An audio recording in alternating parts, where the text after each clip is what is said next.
Star Trek. Enterprise's 4 seasons rank worst to best. Star Trek. Enterprise has long lived in an odd space within the franchise. Too modern to be considered classic Trek. Too old to ride the streaming era revival. Yet, over time, it has become one of the most passionately defended entries. Part of this resurgence stems from the show's gradual evolution. Enterprise didn't emerge fully formed. It grew into itself, discovering its moral voice, historical importance, and sense of adventure season by season. Looking back now with 2 decades of hindsight, the series is a fascinating 4-chapter experiment in prequel storytelling. Some of those chapters shine with bold ambition. Some, well, they're interesting case studies. Here is Star Trek. Enterprise's 4-season run, ranked from worst to best. For Season 2, the series searches for a mission. Season 2 tends to sit at the bottom of most rankings, and for good reason. It's the season where Enterprise knew what it didn't want to be, but not yet what it should become. Season 1 had launched the show with cautious optimism and a sense of exploration, but Season 2 often felt like the writers were circling the runway rather than taking off. This wasn't entirely their fault. Enterprise was a prequel to the entire Star Trek mythos, and it wanted to avoid stepping on future continuity while still pushing boundaries. The result?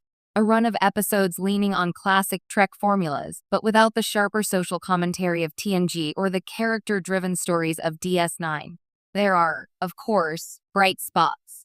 Dead Stop remains a standout, eerie, atmospheric, and unsettling in a way Star Trek rarely is. Carbon Creek, one of the series' most charming entries, gave Jolene Blalock a showcase while telling a surprisingly heartfelt fish-out-of-water tale of Vulcans in 1950s America. Regeneration cleverly looped back to the Borg, but too often, Season 2 felt unfocused. Time travel stories from the temporal Cold War appeared and disappeared without momentum. Archer spent many episodes reacting to events rather than driving them. Even Trip and T'Pol's early dynamic hadn't yet blossomed into the rich, complicated relationship it would become in later years. Season 2 is not bad television. There's a comfortable, almost cozy quality to it. But in a series about humanity's boldest steps into the unknown, comfortable was never the goal. It's Enterprise at its least essential. 3 Season 1. Strong foundations. Uneven execution. Season 1 edges out Season 2 because it introduced a cast that, despite early writing limitations, immediately felt likable and distinct.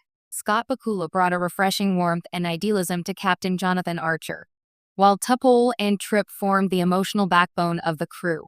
The show's premise, a humanity still learning to walk before it can run through the stars, gave Enterprise a unique flavor in the franchise. But that freshness came with growing pains.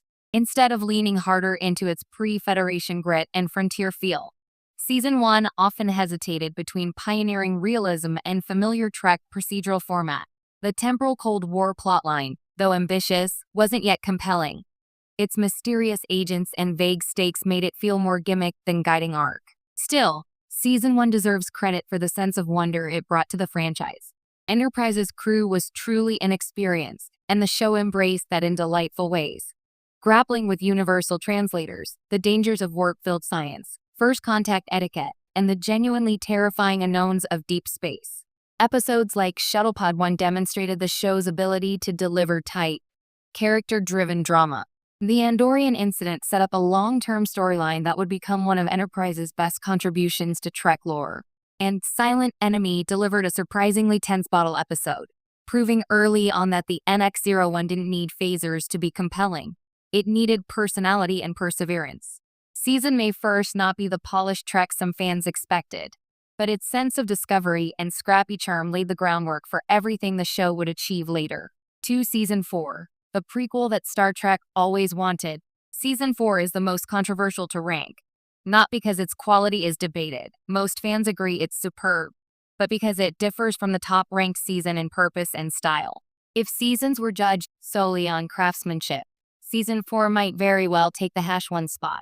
Under showrunner Manny Coto, the 4th season embraced its role as a bridge to the original series. It's the most continuity-rich season of the show, delivering multi-episode arcs that explained, repaired, or expanded fundamental Star Trek lore. Some of these arcs are masterful. The 3-episode Vulcan Reformation storyline, The Forge, Awakening, Kirishara is arguably the best depiction of Vulcan politics since TOS and gave T'Pol and Archer some of their deepest character exploration. The augments arc-tied Enterprise to Star Trek II, the Wrath of Khan in thematic and emotional ways, showing how genetic engineering remained a moral wound for Starfleet. The Andorian and Tellarite stories, particularly the Babel arc, organically seeded the formation of the Federation. Even the fan-favorite Mirror Universe episodes In a Mirror darkly delivered a loving, visually stunning homage to classic Trek aesthetics while expanding the mythos in ways no other series had attempted. Season 4's meticulous attention to lore is thrilling, but it also gives the season a slightly inward-looking feel.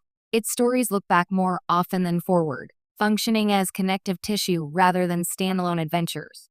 This isn't a criticism. Season 4 is peak Enterprise, but it places it just shy of the #1 spot, which represents the moment the series truly became something new and bold. Season 3, Enterprise's masterpiece, and one of the best modern Trek seasons. Season 3 is Star Trek, Enterprise fully realizing its potential.